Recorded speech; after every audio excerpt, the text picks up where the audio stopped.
Knowledge Duckling. कोल्हा आणि कावळा. एका मोठ्या झाडावर एक कावळा राहत होता. एके दिवशी त्याला पोळीचा एक तुकडा सापडला.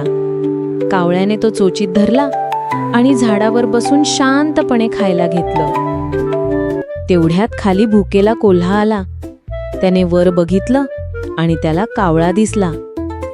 कावळ्याच्या चोचीत पोळी पाहून त्याच्या पोटात गुरगुर सुरू झाली. कोल्ह्याने डाव खेळला. तो गोड आवाजात म्हणाला, "वा रे वा, काय सुंदर कावळा! तुझे पंख किती चमकदार, किती सुंदर रूप! जर तुझा आवाजही गोड असेल तर तू नक्की या जंगलाचा राजा होशील." कावळा हे ऐकून फुगून गेला. तो मनाशी म्हणाला, "हा कोल्हा माझं इतकं कौतुक करतोय, आता मी त्याला माझा मधुर आवाज दाखवतो." तो लगेच मोठ्याने ओरडला, "काव काव काव." आणि झाले काय? चोचीतलं पोळीचं तुकडं खाली पडलं. कोल्हा झटपट पोळी उचलून गट्टम केली.